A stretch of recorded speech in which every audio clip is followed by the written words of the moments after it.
Un médecin a retiré un policier jouet du nez d'un bébé. Le lendemain, il a extrait un pompier jouet. Le troisième jour, l'enfant est revenu en pleurant à l'hôpital, et cette fois, un camion de pompiers jouets a été retiré. House, en regardant les trois jouets devant lui, le policier, le pompier et le camion de pompiers, a soudain eu comme une révélation. Il a sorti un extracteur électromagnétique, a testé ses propriétés magnétiques, puis l'a pointé vers les narines du garçon. Comme prévu, un petit chat jouet a été aspiré. Il s'est avéré que pour sauver ce chat, le garçon avait successivement envoyé le policier, le pompier et le camion de pompiers. House n'a pu s'empêcher de s'exclamer, c'est un enfant au grand cœur. Mais la femme qui a suivi était encore plus bizarre. Elle saignait du bas-ventre. House lui a fait une échographie et a découvert qu'elle faisait une fausse couche. La femme était très surprise. Depuis son divorce avec son mari il y a 2 ans, elle était restée célibataire. Comment pouvait-elle être enceinte et faire une fausse couche? House, pensant que la femme mentait, l'a renvoyée. Le lendemain, la femme est revenue. Cette fois, le symptôme était une blessure sur le côté du cou. House a jeté un coup d'œil, c'était clairement un suçon. La femme a affirmé n'être sortie avec personne. House, voyant à quel point la femme en était certaine, a arraché 2 de ses cheveux, décidant de faire un test de dépistage de drogue hallucinogène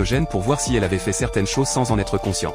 Mais les résultats n'ont rien révélé. Il a demandé à la femme si elle dormait bien la nuit. La femme a répondu qu'elle dormait très bien, mais qu'elle était toujours très fatiguée au réveil chaque matin. Avez-vous des soucis? La femme a répondu que son ex-mari, qui vivait à l'étage en dessous, lui demandait toujours de se remettre ensemble. House avait apparemment la réponse en tête. Il a demandé à la femme de passer une nuit dans le laboratoire du sommeil de l'hôpital. Comme House l'avait deviné, les ondes cérébrales de la femme ont soudainement bondi à 2h45 du matin, indiquant un réveil partiel pendant le sommeil, c'est-à-dire du somnambulisme. Il s'est avéré que chaque nuit, cette femme descendait en somnambulisme voir son ex-mari. Pas étonnant que l'ex-mari l'appelait tous les jours pour lui demander de se remettre ensemble.